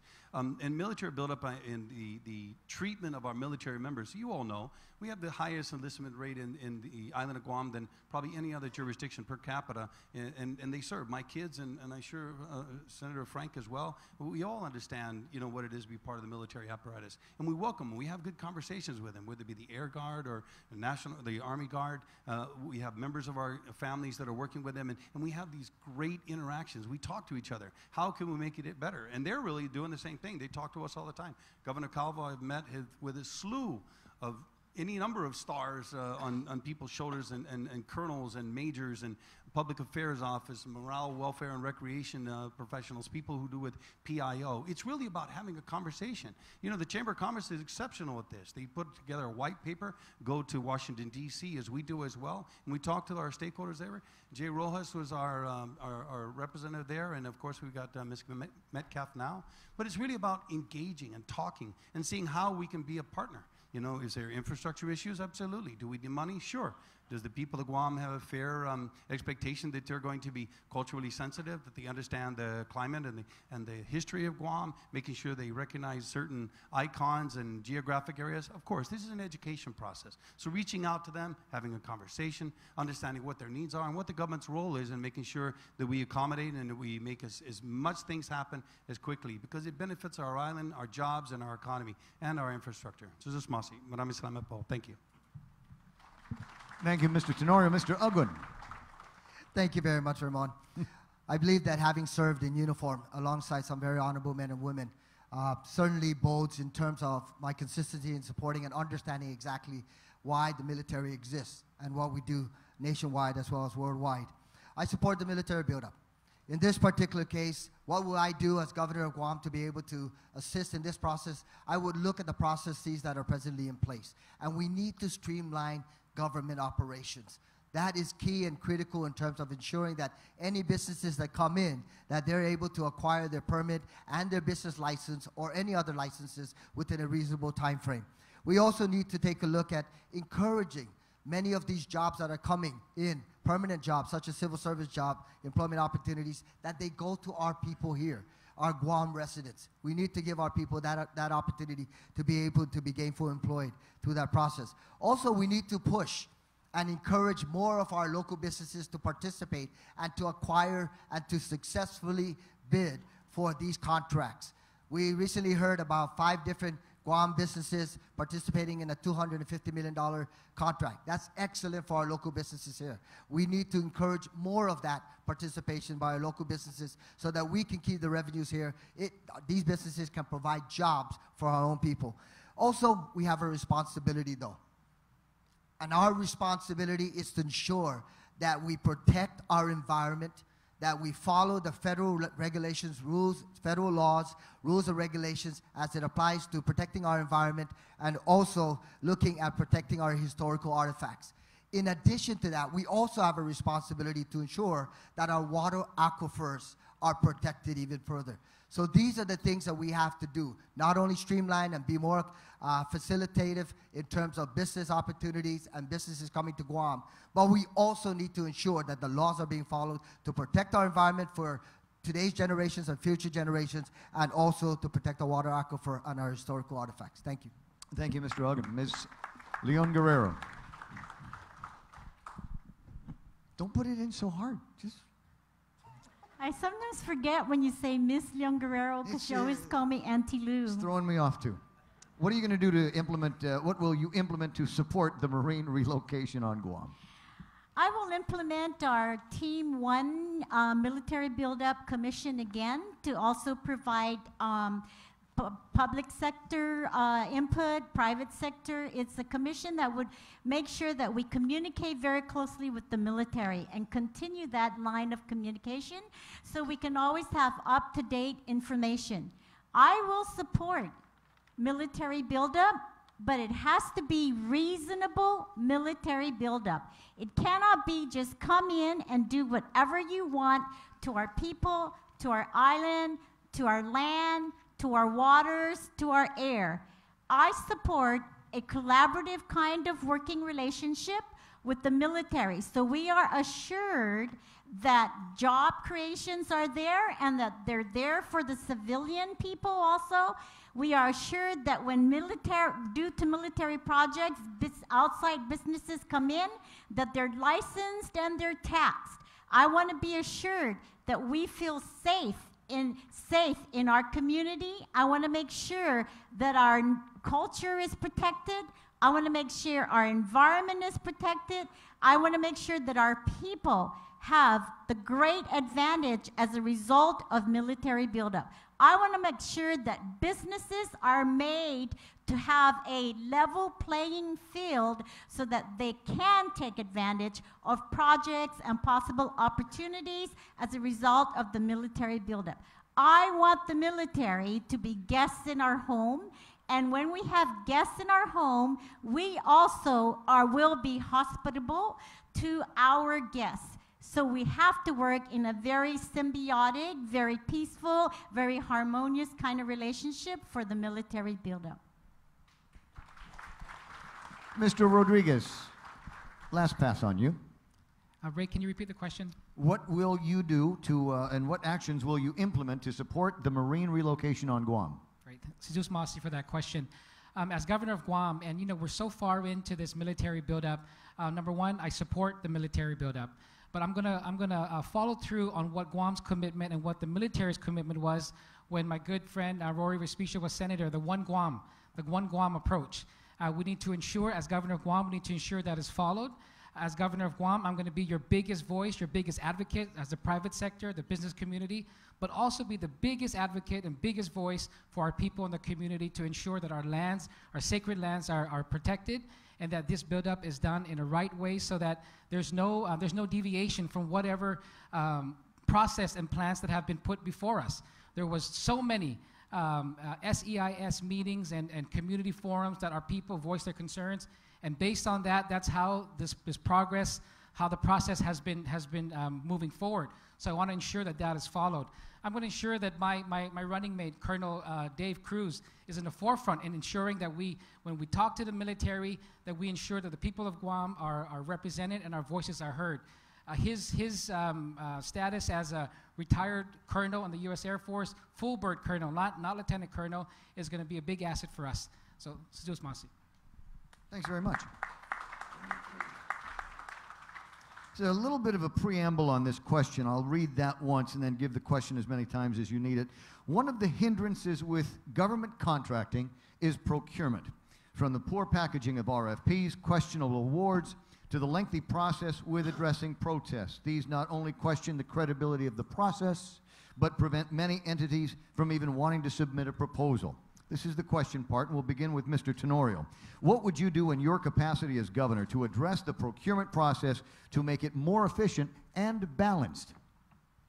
Thank you. I've worked with a lot of businesses in the community, and a lot of you work with the federal model, and you understand that there are a lot of benefits to the federal system that they don't have with the local system. I'd like to see if we can work with the legislature to migrate closer to something that resembles the federal system.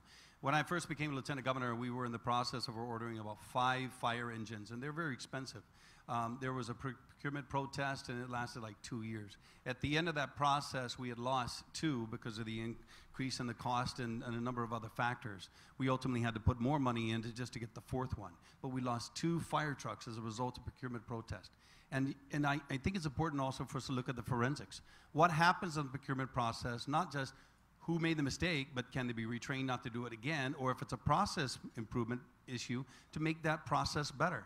You know, our government has worked with Claudia Faggi and so many other people, Bob Kono down at the GSA, try to work through autonomous agency and light agencies to make sure that it's a fair, even playing field for each one of you. So when you procure services or products for the government of Guam, you can do so efficiently. That's important. It's important for us to look at a system like the federal model that allows us to be able to continue to provide the services and the products that our people need, because agencies can't wait that long to be able to fill those needs. And the procurement process can be refuted, it can be contested, it can be ultimately cleared through the process, but at the end of it, we got to make sure that the needs of the island are compromised during the process. So I would like to see us move and migrate closer to a federal system and be able to make sure that those processes and ultimately result in you being able to not be embroiled in some process for like 6 months or a year or even longer and not be able to sell the products. And you put a lot of effort into it. I'd like to be able to see you get paid as soon as possible. So this is Masi, but I'm Salamat po. Thank you. I think everybody liked the get paid as soon as possible part, too. Would have started with that personally. Mr. Uggan, what would you do in your capacity as governor to address the procurement process, make it more efficient, make it more balanced? Well, first of all, we need to recognize that we have to streamline the process. And I thank you very much for bringing up that question, because there's been a number of concerns. And there's been a number of pieces of legislation that's been entertained in the legislature that we certainly need to get out and discuss more publicly so that we can expedite the process. But in this particular case, the Uggan Limtiaco administration will move in the direction of e-government. And that is making sure that every single business owner out there and every single Guam resident knows exactly what is available in terms of procurement processes, RFPs, IFBs, and any other requests for proposals in the community. And that every single individual has that opportunity to be equally represented when they submit their proposals and their bids. I think one thing that's always important is looking at transparency, openness, timely response, and by virtue of using technology and moving in the direction of e-government, it provides that opportunity for our community and our businessmen and women to be able to communicate directly with our procurement experts in the government of Guam and ask the right questions before anything is bidded out. So that is the direction that we would want to move immediately in terms of entertaining the process and streamlining it. Thank you. Thank you very much. Mr. Uggan. Ms. Leon Guerrero. Yes, I would work very closely with the Democratic legislature to make sure that the procurement laws are reformed so it's clearer, it's simple, it's easy to follow, and people understand it. I will also make sure that they are rated and ranked in a very objective way. One of the concerns of the business community is that they feel that you do not have a level playing field. You feel that you're not treated fairly when it comes to contracts, when it comes to procurement, when it comes to working in projects. I will guarantee that when you do submit your bids are going to be rated objectively, and if you qualify, the qualified person gets the award. Not one person qualified and then somebody else gets the award. I want to put that confidence in you under a Leon Guerrero Tenorio administration that we will treat everyone fairly, equally, and the laws are going to be understood by everybody, and we're going to train our employees that do the procurement processes so that every person understands what the process is, what the policy is, and what they need to do to provide for a good, clean, safe, accountable, transparent procurement process. Thank you. Thank you, Ms. Leon Guerrero. Mr. Rodriguez. Thank you very much, Mr. Gibson. As I said earlier, our team is the only team that has given you a detailed plan of action. Step 2 of our plan of action is to work with the legislature and reform our procurement process, because we know that it really is in need of reform. And so I'll read key parts of it, but I invite you to please look at the entire plan on our website at weloveguam.com. What we're going to do is revamp the operations of the General Services Agency to include the review of any and all positions by validating corresponding job titles against their respective job duties. Number 2, development and implementation of a contract management division within GSA, tasked with keeping an eagle eye on contracts. Number 3, streamline the procurement processes and procedures at GSA to the use of modern technology to include the implementation of a centralized procurement system like a guamprocurement.org site. We will amend Public Law 31-93, work with the 35th Guam Legislature, which created the Guam Procurement Advisory Council to include a provision which will assign the Bureau of Statistics and Plans to provide administrative support and technical expertise in conducting the functions of the Guam Procurement Advisory Council. Number 4, we'll look at other procurement processes from other jurisdictions like Hawaii and assimilate their best practices. Number 5, we'll revamp the Procurement Policy Office under the purview of the Governor's Office to ensure they are tasked to constantly review current GovGuam procurement policies. 30 seconds. And the last one is to review all the delegations of procurement assigned to autonomous agencies to determine if these delegations are effective and brings the best value to the government, and determine if these delegations can remain intact, or determine if they should be rescinded and brought back under the auspices of the Chief Procurement Officer of GSA pursuant to law. Stu's Masi. Thank you, Mr. Rodriguez. And answering the question, this will be the last answer for today's forum. Mr. Gutierrez. Thank you very much. I'm not going to tell you about details on procurement and all that. I think, ladies and gentlemen, you might have to take the blinders off. Problem is not the procurement laws or rules and regulations. They were probably the same ones that when I was there. But you can count on your one hand any protest that was going on there. The problem is that when you mix up, when you elect your leaders, you've got to look closely. Are they conflicted? Are they conflicted? How do they have a lot of businesses on this island? Take a look, because inevitably that's what's going to happen. There's going to be skewing of which way they're going to route this contract to. Why do you think 5.5 years you have this protest up at Simon Sanchez?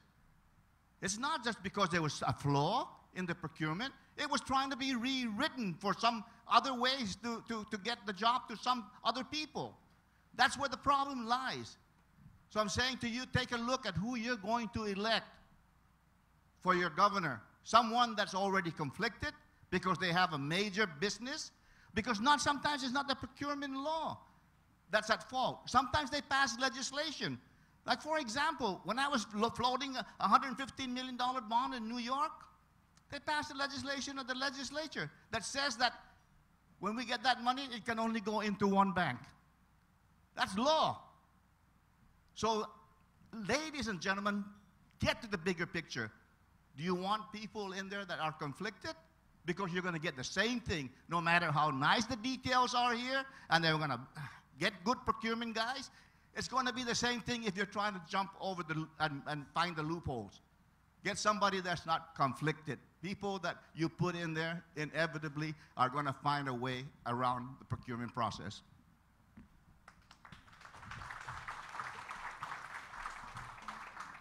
I think some of the comments and the finger pointing that we've seen here today might make some of the concluding remarks pretty exciting to listen to. How about you? It's time that we get to that part of the program, and we'll take them in the order that they gave their opening remarks as we sat down and got everything taken care of here today. In this case, you had 3 minutes going in. There are 2-minute closing remarks. Keep an eye on the speakers on the timers table. We'll begin with candidate number 1, Mr. Carl T.C. Gutierrez. Thank you, Ray. Thank you, Chamber of Commerce. Ladies and gentlemen, number 1, I am not conflicted. Okay, so if you can see me, I'm not conflicted. My business is only the people of Guam and the entire people of Guam. When I won back in 1994, almost 90% of the business community went against Carl Gutierrez and Madeline Bardalio over Tommy Tanaka and Doris Brooks. And then when I won, they were all figuring out that I'm going to go after them. I didn't.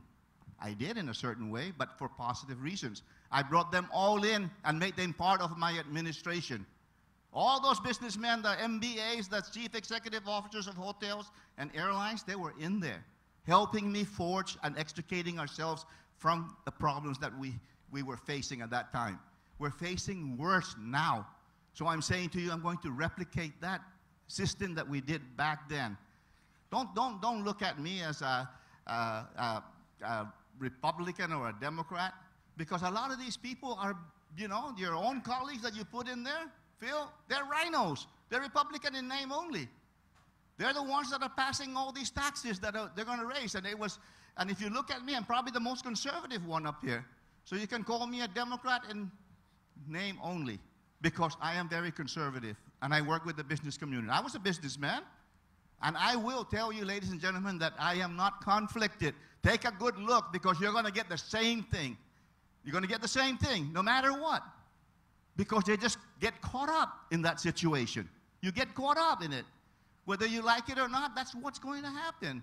Be smart. Put somebody in there that went there, that's experienced, and I can do it again. I can get us out of this mess. I know where to get the resources. I've navigated this landscape for the last 40-some years. I know where the pitfalls are, and I know where all those blazes that I marked on the tree, I know where to get them, and I know where the resources are. I will extricate Guam out of this mess and make Guam, Guam again. With his closing remarks, Mr. Frank Uggan. Thank you very much to the Chamber of Commerce for hosting this debate and this forum. It's always wonderful to hear a lot of the great ideas. Ramon, great facilitator today.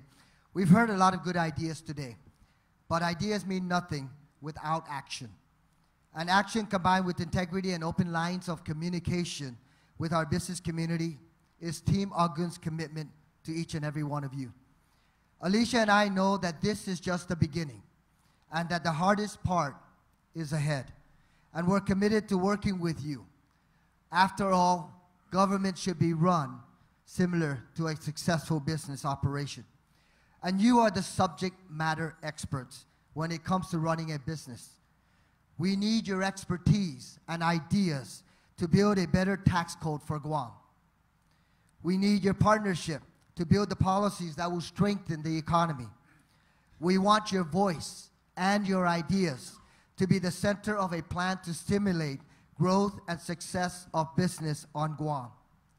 There's so much for the government to do and improve, and Team Uggan Lim Tiako looks forward to building a better Guam with you and the business community. Thank you for your time today. Thank you, Mr. Uggan. Miss Lulian Guerrero. Yeah, I can't do it. Auntie Lou.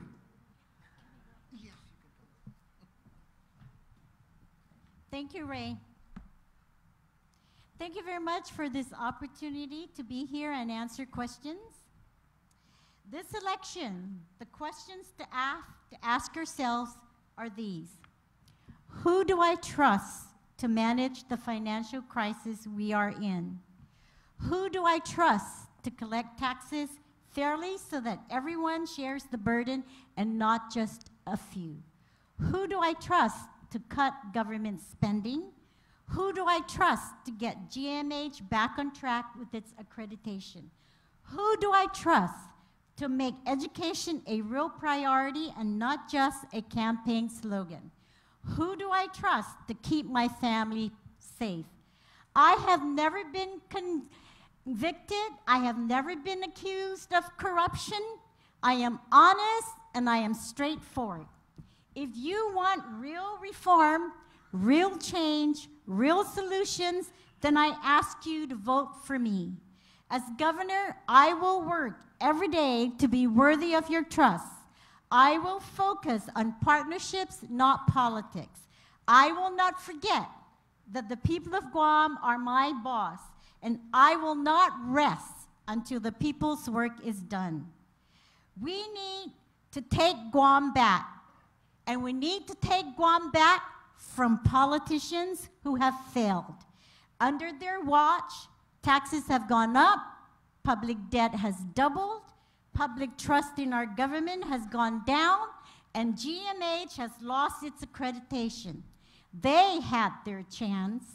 It's time for a change, and change is exactly what Josh and I will bring to Adelup.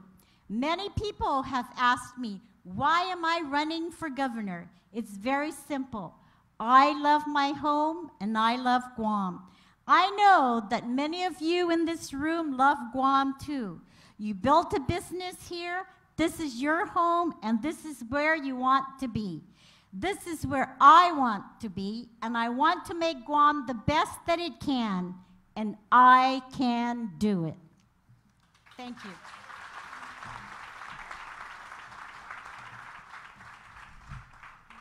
Mr. Rodriguez. Dennis? Sejus Masi. Thank you very much, Ray. To the Guam Chamber of Commerce, Sejus Masi, maraming salamat po for the opportunity to be here today. Ladies and gentlemen, this is my first time to appear before the Chamber as a candidate for governor. Those others on the stage have appeared before you to run for governor or lieutenant governor in the past. I know that to a lot of you here that I may not fit your mold. I may not fit your mold to be the governor of Guam because I'm not that long-term politician.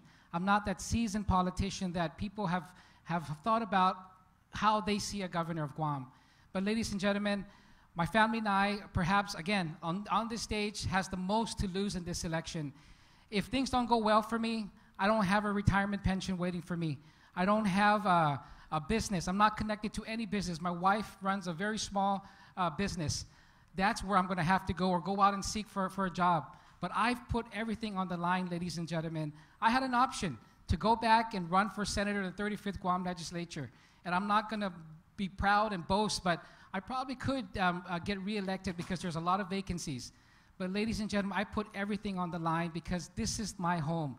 This is the home where my 3 kids are being raised. This is where I was born.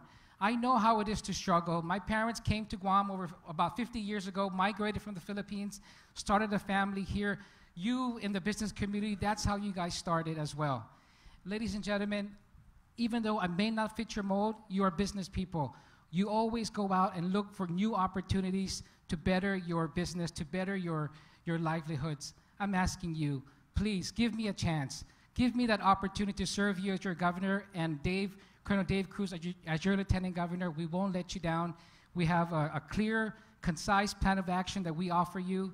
Please give us that opportunity. On August 25th, vote Rodriguez Cruz. We love you. We love Guam. Sejus Masi. Maraming salamat po. Thank you, Mr. Rodriguez. With his closing remarks, Mr. Ray Tenorio. Don't count me out yet. He's got a good right hook. To the Chamber of Commerce, Ray, moderators, timekeepers, every one of you, no matter what political party or whatever your leaning is, thank you for being here. Thanks for enjoying the conversation. I really appreciate the discourse. I'm not going to take any subtle shots at people. I don't believe in tearing somebody down to step up. I think all of these people are respectable. I think every one of them care about the island, love you, and love the island, want to make it better. And I think we all do that. We come here with experiences that we think make us electable, you know, and not a career politician. I was a cop and then became a senator, now lieutenant governor. But I'm here just like, you know, the others here because we do want to make a difference. We've got the experience. Different levels of experience, different fields of experience, but we're here to help you. Not just make a profit, not just sell more cars or insurance, not just, you know, build and grow your company and employ people, to make the whole island better. We're all here together. This is not us versus them, it's just us. So it's not where you came from, where you were born, what's the color of your skin or all that. We're all the island. We are Guam. And we want to make the island better for you. Yeah, do we have problems? Absolutely. Are we going to have problems in 4 years and 8 years? Absolutely. Next governor does something as a prior governor didn't do, or he tries to improve on it. That's what we're here for. Try to make your business better? Yeah. Try to make the government better? Absolutely. We're here to invest in the people, invest in the capital, invest in our community, invest in you because you are what makes our island grow. So thanks for the opportunity to speak here. Thanks for listening to us, understanding where our heart is, understanding where our mind is, understanding that we are here for you, not for ourselves. And I want to thank you for giving us the kind applause and the attention. Sejus Masi. Maraming salamat po. Have a great day. Thank you. How about a round of applause for our gubernatorial candidates? Yeah.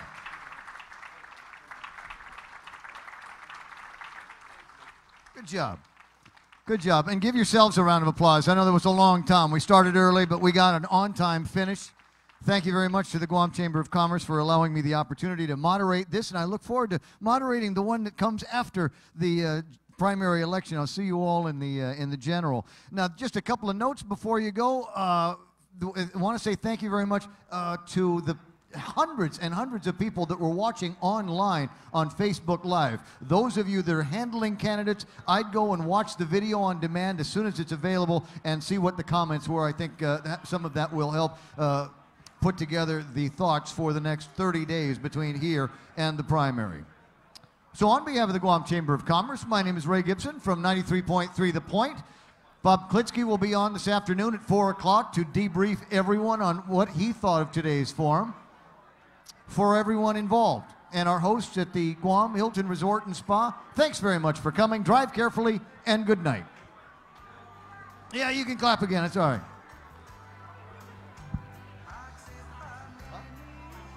Oh, of course, Shooting Star, who made the room look so good, made me sound good, and made all the preparations for our Facebook Live broadcast today.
Buenas and saludo tautomaranas, guahu si Joseph Hokku Kaudan, Janekung imas Pairis and Swabin asunidun Samoro Gikish, 102.9 FM.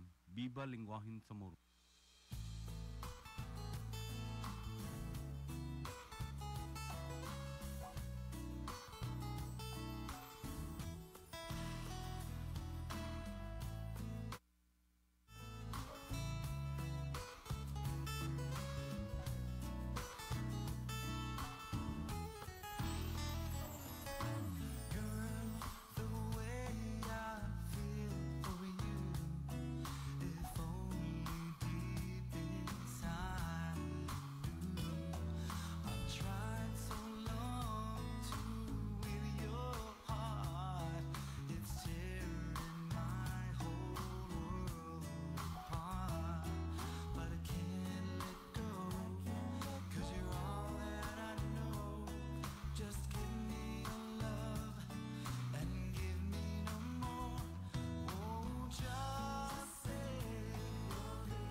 Circle K has just made it easier to select products that are better for you and your healthier lifestyle.